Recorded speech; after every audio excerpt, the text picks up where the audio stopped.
নমস্কার। এই ভিডিওতে শুধুই প্রবলেম সলভিং 2024 সালের সিবিএসইর ক্লাস 10 এর পরীক্ষার 5 নম্বর ওয়ালা যে সমস্ত প্রশ্নগুলো ছিল তাদের প্রত্যেকটারই সলিউশন আমরা এখানে চটপট দেখে নেব। তো প্রথম প্রশ্নটা আসা যাক।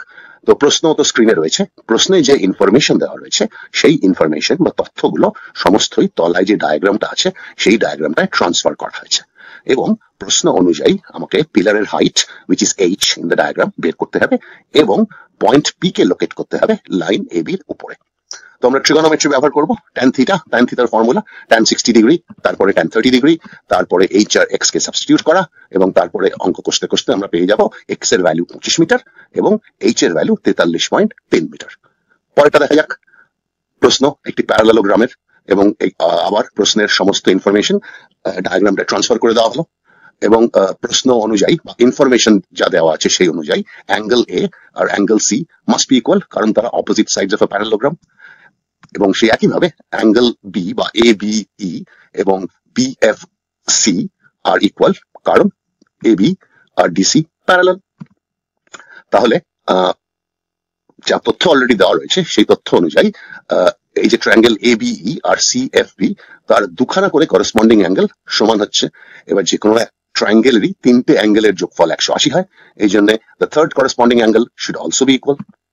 অতএব angle angle angle similarity use করে ট্রায়াঙ্গেল এ বি ই এবং triangle C F B similar. পরের প্রশ্নটা আসা যাক। তো প্রশ্নে দেওয়া ইনফরমেশন অনুযায়ী এডি আর পিএম হচ্ছে বড় ট্রায়াঙ্গেল এবং ছোট ট্রায়াঙ্গেলটার একটি করে মিডিয়াম। তার ফলে এম আর ডি হচ্ছে কিউ আর বিসির মিড পয়েন্ট। তার ফলে বিডি হচ্ছে হাফ অফ বিসি আর কিউএম হচ্ছে হাফ অফ কিউ আর। তার ফলে কিউএম আর বিডি আর প্রপোর্শনাল। তার ফলে ট্রায়াঙ্গেল এবিডি এবং triangle PQM are similar using side similarity. একটা প্রপোর্শনালিটি আমরা বার করলাম আর বাকি দুটো প্রপোর্শনালিটি অলরেডি প্রশ্নে বলা রয়েছে। তো এবার যেহেতু এবিডি আর পিকিউএম আর সিমিলার সেই জন্য অনুযায়ী সেই জন্য অ্যাঙ্গেল বি এবং angle Q must be equal.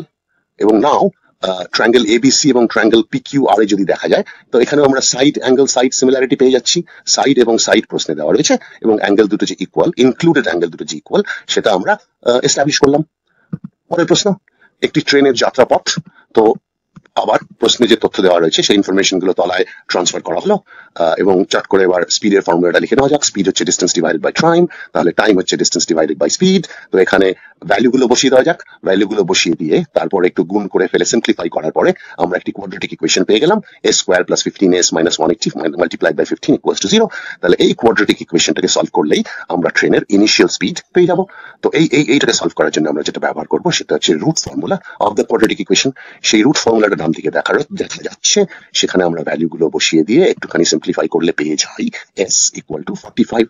তো এখানে প্রসঙ্গত যেটা বলার সেটা হচ্ছে যেহেতু ক্যালকুলেশনটা একটু বড়, সংখ্যাগুলো অনেক বড়, সেই জন্য it is important to revalidate, আরেকবার চেক করে নেওয়া দরকার। তো কি করে চেক করবো? আমি সলভ করেছি যে ট্রেনের ইনিশিয়াল গতিবেগ 45 কিলোমিটার। এটাকে যদি আমি প্রশ্নে আবার একটু পোর্ট করি তাহলে আমি দেখতে পাই যে প্রথম সেগমেন্টটা ট্রেনটা 90 ডিভাইড বাই 45 2 ঘন্টায় ট্রাভেল করেছে।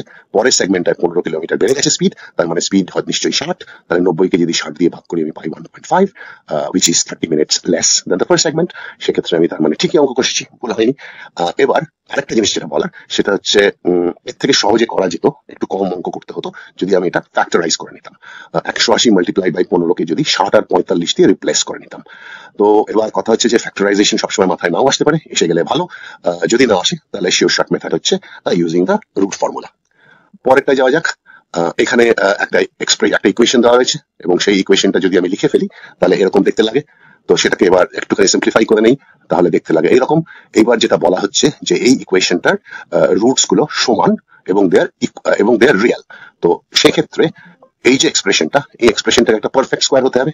তো এইটাকে যদি পারফেক্ট স্কোয়ার হতে হয় তাহলে লাস্টের যে কনস্ট্যান্টটা রয়েছে সেটা must be equal to 3 square. তো সেই ইকুয়েশনটা করার পরে আমরা চট করে সলভ করে নিতে পারি c ইকুয়ালস টু 4। তাহলে উত্তর হচ্ছে 4। এটা একটা স্ট্যাটিস্টিক্স এর কোয়েশ্চেন। তো দেখা যাচ্ছে এখানে ফাইন্ড দ্য মোড এন্ড মিন বলেছে। আমি এটা নিয়ে একটু প্রশ্ন করতে চাই। ক্লাস ইন্টারভেলে যখন ডেটা থাকে তখন মিন আর মিডিয়ান বা মোড এদেরকে এক্স্যাক্টলি ফাইন্ড করা যায় না, এস্টিমেট করতে হয়। তো যাকে প্রশ্নকর্তার কোয়ালিটি নিয়ে ফুট না কেটে সলভ করার দিকে নজর দেওয়া যাক। তো উপরের যে ডেটাটা দেওয়া রয়েছে সেটাকে যদি একটা হিস্টোগ্রাম হিসেবে এঁকে ফেলি মোটামুটি এরকম দেখতে লাগে। সমস্ত ইনফরমেশন তলার হিস্টোগ্রামে ট্রান্সফার করে দেওয়া হয়েছে। তো প্রথমে মোড বের করতে হবে। তো মোড মানে কি? মোড হচ্ছে যার অকারেন্স সব থেকে বেশি বা যার ফ্রিকোয়েন্সি সব থেকে বেশি। তো তার আগে আমাকে মডেল ক্লাসটা বের করতে হবে। মডেল ক্লাসটা আমি ভিজুয়ালি দেখতে পাচ্ছি কোনটা, তো আইডেন্টিফাই করে ফেলেছি। এইবার এই মডেল ক্লাসের মাঝামাঝি কোথাও একটা মোডটি রয়েছে, তো সেটি বের করার জন্য আমাকে মোড এস্টিমেট করার জন্য যে ফর্মুলা সেটা ব্যবহার করতে হবে। তো এইখানে এল হচ্ছে lower limit of the model class মানে 35, F1 হচ্ছে আমার মডেল ক্লাসের ফ্রিকোয়েন্সি মানে 23, F0 হচ্ছে আমার frequency of the preceding class, তার মানে হচ্ছে সেটা 21, তারপরে F2 মানে হচ্ছে পরের যে ক্লাসটা সেটার ফ্রিকোয়েন্সি যেটা কিনা 14, আর H হচ্ছে ক্লাস ইন্টারভাল যেটা কিনা 10। তো এই সমস্ত ভ্যালু গুলো যদি আমি মোড এস্টিমেট করার যে ফর্মুলা সেখানে বসিয়ে দেই, তাহলে আমি অঙ্ক কষে বের করতে পারি যে value of the mode or the estimated value of the mode হচ্ছে 36.818। তো এবার একই রকম ভাবে মিনটা করা যাক। তো mean is nothing but weighted average.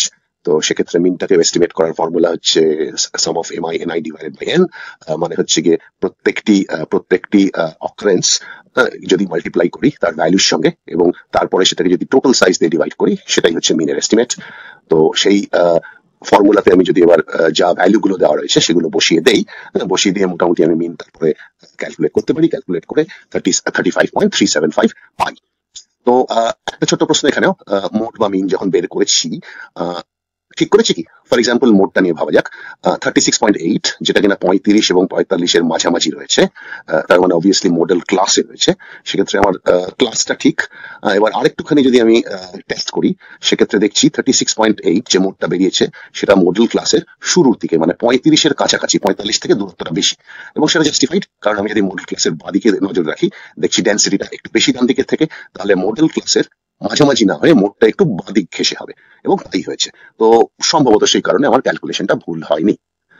Thank you. এই ছিল 2024-এর প্রত্যেকটা 5 নম্বর প্রশ্নের সলিউশন। পরে আবার দেখা হবে। বাই।